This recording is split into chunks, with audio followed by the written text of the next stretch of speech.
Hey guys, welcome back to my channel. आज हम लोग जो बात करने वाले हैं वो वही आरटीआई जो राइट टू इन्फॉर्मेशन हम लोग ऑलरेडी पीछे जो कवर कर चुके हैं उसी का एक इम्पॉर्टेंट पोर्शन बचा हुआ है जो अपील और पेनल्टीज के बारे में है। ठीक है, तो वही पोर्शन आज हम लोग कवर करने वाले हैं जिसमें हम लोग जो सेक्शन 19 है आरटीआई का वो कवर करेंगे और जो पेनल्टीज है सेक्शन 20 उसके बारे में कवर करेंगे, उसके बारे में जानेंगे। ठीक है, तो ये कैसे हेल्पफुल है हमारे लिए। तो अगर जैसे कोई पब्लिक अथॉरिटी है पीआईओ, ठीक है, वो अगर क्या करता है हमारे जो आरटीआई हमने जो फाइल किया है अगर उसका इन्फॉर्मेशन जो अच्छे से नहीं मिलता है, हमको अनसेटिस्फैक्ट्री रहता है, तो हम लोग क्या कर सकते हैं, अपील कर सकते हैं। वैसे ही पेनल्टीज भी लगती है अगर कोई पीआईओ या पब्लिक अथॉरिटी कोई हमको इन्फॉर्मेशन प्रॉपर प्रोवाइड नहीं करता है, टाइम लिमिट में प्रोवाइड नहीं करता है, तो उसको कितनी पेनल्टीज लगेगी, मैक्सिमम कितनी पेनल्टी लगेगी, इन सब चीजों के बारे में हमको आज इस लेक्चर से पता चलेगा। ठीक है, तो हम लोग स्टार्ट करते हैं अपना लेक्चर। तो सबसे पहले हम लोग बात करेंगे अपील का, जो सेक्शन कौन सा है, सेक्शन 19। तो सबसे पहले इसका इंट्रोडक्शन अगर देखें हम लोग तो क्या है इंट्रोडक्शन में कि अगर आप क्या करते हैं, you can file an appeal under the Right to Information Act where PIO जो fails to respond your application or when you are aggrieved by the response of PIO। इसका मतलब क्या है कि जो पब्लिक इंफॉर्मेशन ऑफिसर है वो fails हो जाता है to respond to your application, मतलब जो तुमने एप्लीकेशन फाइल की है अगर PIO उस पर रिस्पॉन्ड करने में असमर्थ रह जाता है या फेल हो जाता है और तुम क्या हो सकते हो, उससे एग्रीव्ड हो जाते हो बाय द रिस्पॉन्स। ठीक है, मतलब सेटिस्फाई नहीं होते PIO के रिस्पॉन्स से, तो क्या कर सकते हो आप, क्या कर सकते हैं इसमें अपील कर सकते हैं। ठीक है, और क्या क्या चीजें हो सकती हैं, एक तो उसके रिस्पॉन्स जस्टिफाइड नहीं है, उसके बाद चार्जेस उसने अनरीजनेबल फीस ले ली है आपसे, उसके बाद में बहुत सारी चीजें हो जाती हैं जहां पे क्या होता है कि जो पीआईओ है पब्लिक इंफॉर्मेशन ऑफिसर है तो वो क्या करता है, क्या कर सकता है, अपने पावर्स का मिसयूज करता है। तो वहां पे क्या हो सकता है, आप अपील फाइल कर सकते हैं उसके ऊपर जो मतलब सेक्शन 19 के ही अंडर कुछ अथॉरिटीज दे रखी है उसको। ठीक है, तो इसके बाद में हम लोग आते हैं अपील जो सेक्शन 19 के अंडर दे रखा है। तो जो फर्स्ट अपील है अंडर सेक्शन 19 ऑफ 1, मतलब इसमें अपील जो है वो कैसे है, एक तो फर्स्ट अपील होगी। ठीक है, उसके बाद में जो सेक्शन 19 ऑफ 2 है वो अपील बाय अ थर्ड पार्टी के बारे में बात करता है। थर्ड पार्टी मतलब एक तो पब्लिक अथॉरिटी अलग हो गई, एक पर्सन जो एप्लीकेशन जो दायर कर रहा है वो अलग हो गया है, और जो राइट टू इन्फॉर्मेशन है वो किसी थर्ड पार्टी के बारे में जानना चाह रहा है, मतलब अदर देन टू, तो वो क्या हो जाता है, अपील बाय अ थर्ड पार्टी। तो ये चीजें हो जाती हैं। तो अगर इसमें देखें, और सेक्शन 19 ऑफ 3 किसके बारे में बात करता है, सेकंड अपील के बारे में बात करता है। तो हम लोग स्टार्ट करते हैं जिसमें अपील सेक्शन 19 में दे रखा है। ठीक है, आरटीआई एक्ट सेक्शन 19 में किसके बारे में बात किया हुआ है, अपील, फर्स्ट अपील के बारे में बात किया है सेक्शन 19 ऑफ 1 में। तो grounds of filing the appeal, सबसे पहले अपील हम कब फाइल कर सकते हैं, क्या क्या ग्राउंड्स है उसके।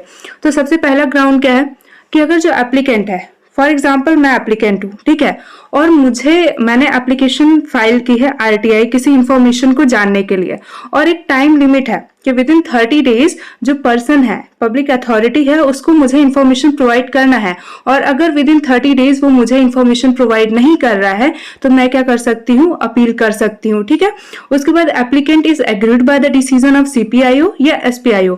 फॉर एग्जाम्पल मैं एप्लीकेंट हूँ और मुझे क्या है, जो डिसीजन दिया गया है, जो भी इंफॉर्मेशन दिया गया है पब्लिक अथॉरिटी के द्वारा या पब्लिक इंफॉर्मेशन ऑफिसर के द्वारा, ठीक है, और वो क्या सेटिस्फैक्ट्री नहीं है, उससे क्या मैं एग्रीव्ड हो रही हूँ। ठीक है, मुझे हानि हो रही है उस चीज से, तो मैं क्या कर सकती हूँ, अपील कर सकती हूँ।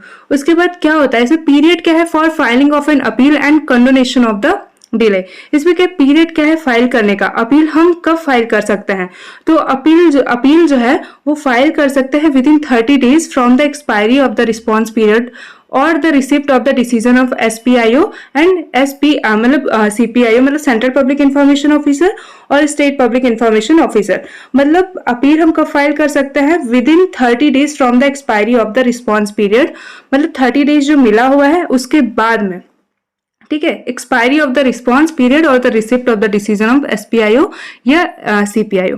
जो अपील है may be admitted after the expiry of 30 days. ठीक है, जैसे ही वो 30 दिन खत्म होता है, first appellate authority satisfied that appellate was prevented by sufficient cause from filing the appeal in time. ठीक है, उसके बाद जो टू वोम अपील फाइल्ड, मतलब अपील किसको फाइल करेंगे, तो यहाँ पे जो सीनियर ऑफिसर है, एसपी मतलब सेंट्रल पब्लिक इंफॉर्मेशन ऑफिसर या स्टेट पब्लिक इंफॉर्मेशन ऑफिसर का जो सीनियर रैंक का ऑफिसर है, उसको हम लोग क्या करेंगे, उसी को हम बोलते हैं फर्स्ट अपीलेट अथॉरिटी, और हम उसको ही अपील करेंगे सबसे पहला।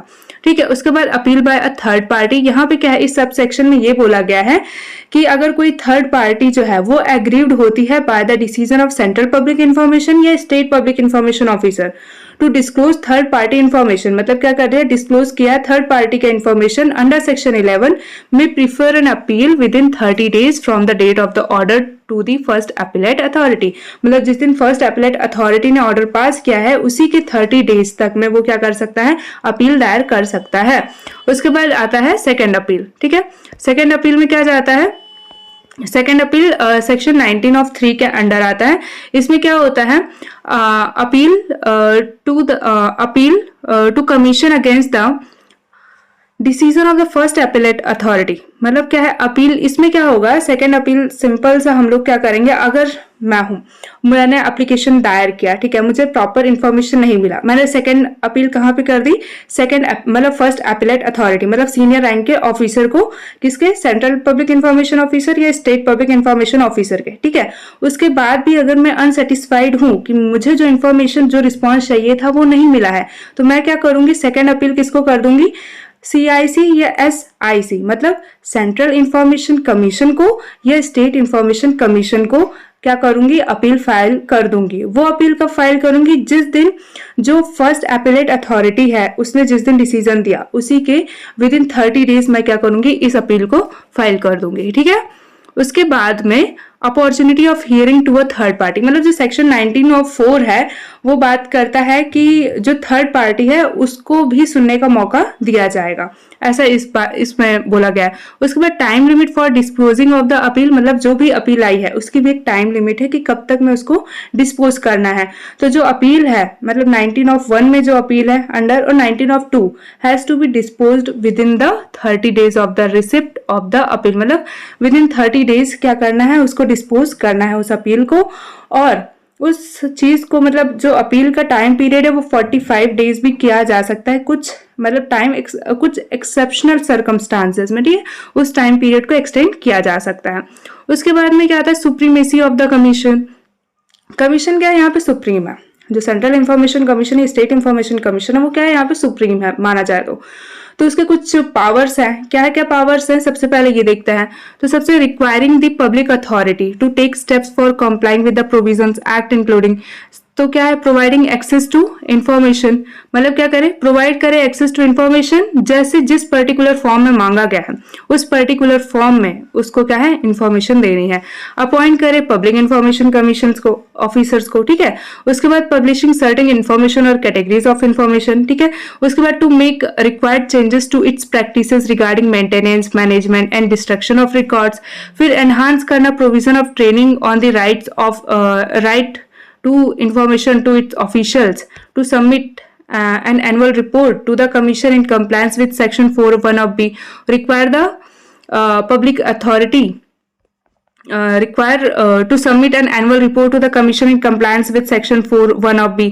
उसके बाद require the public authority to award compensation to मतलब यहाँ पे क्या है, रिक्वायर करना, पब्लिक अथॉरिटी क्या करेगी, अगर कोई पर्सन है, कोई कंप्लेनेंट है, उसको कोई लॉस सफर हुआ है पब्लिक अथॉरिटी के द्वारा, तो क्या करेगी, ये जो कमीशन है वो पब्लिक अथॉरिटी के द्वारा वो पर्सन को कंपनसेशन प्रोवाइड करवाएगी, उसको जो भी लॉस हुआ है, और उसके बाद में पेनल्टीज इंपोज करवाएगी पब्लिक अथॉरिटी के ऊपर, और रिजेक्ट भी कर सकती है एप्लीकेशन। ठीक है, फिर सेक्शन 19 ऑफ 9 किस बारे में बात करता है, नोटिस के बारे में। तो जो सेंट्रल इंफॉर्मेशन कमीशन है या स्टेट इंफॉर्मेशन कमीशन है वो shall give notice of its decision, ठीक है, जो भी उसका डिसीजन है उसका notice, including any right of appeal to the complainant and public authority. ठीक है, तो ये कंप्लीट होता है हमारा क्या, अपील के बारे में। तो फर्स्ट अपील 19 ऑफ 1 में, फिर उसके बाद 19 ऑफ 2 में क्या बोला गया है इन्होंने कि थर्ड पार्टी का अगर कुछ होता है इंफॉर्मेशन के बारे में तो उसका है, और 19 ऑफ 3 में किस बारे में बात की गई है, कि सेकेंड अपील हम कब कर सकते हैं। तो फर्स्ट अपील किसको, अपीलेट अथॉरिटी, और जो थर्ड मतलब सेकेंड अपील जो है वो किसको, CIC या SIC को करेंगे। उसके बाद हम लोग क्या है, पेनल्टीज के बारे में बात करते हैं। तो पेनल्टीज में क्या होता है, while deciding a complaint or an appeal under the act, SIC has the power to impose penalties on the मतलब जो पब्लिक इंफॉर्मेशन ऑफिसर, चाहे वो सेंट्रल के हों या स्टेट के हों, अगर वो जो है प्रॉपर इंफॉर्मेशन प्रोवाइड नहीं करते हैं, ठीक है, या अनसेटिस्फाइड या टाइम लिमिट पे अपना काम नहीं करते हैं, या कुछ फॉल्सहुड काम करते हैं उसमें, या कुछ गलत काम करते हैं, मिसलीड करने की कोशिश करते हैं, तो उनके ऊपर क्या है, पेनल्टीज भी इम्पोज की जाती है। किसके द्वारा, कमीशन के द्वारा। तो वो कैसे कम होता है, तो वो देखते हैं। तो जो सेक्शन 20(1) है वो बताता है कि अगर कोई एप्लीकेशन को रिफ्यूज कर देता है या रिसीव करने से मतलब रिफ्यूज कर देता है या क्या करता है विदाउट रीजनेबल कॉज, मतलब कोई रीजनेबल कॉज दिए हुए, मतलब कोई भी प्रॉपर कॉज देना, मतलब कोई रीजन देना बहुत जरूरी है कि आप उस एप्लीकेशन को क्यों मना कर रहे हैं। अगर उसको दिए बिना आपने मना कर दिया है, उस एप्लीकेशन को लेने से मना कर दिया है, तो उसमें क्या होगा, आपके ऊपर क्या रहेगा, पेनल्टी लगेगी, जो कि कैसे रहेगी, 250 रुपए पर डे, मतलब 250 rupees per day till the application is received और इन्फॉर्मेशन इज फर्निश्ड। और ये जो टोटल मतलब कितना है, मैक्सिमम अमाउंट है 25,000, मतलब 250 पर डे ऐसे चलता रहेगा। कब तक चलता रहेगा, जब तक कि ये 25,000 नहीं हो जाता है तब तक।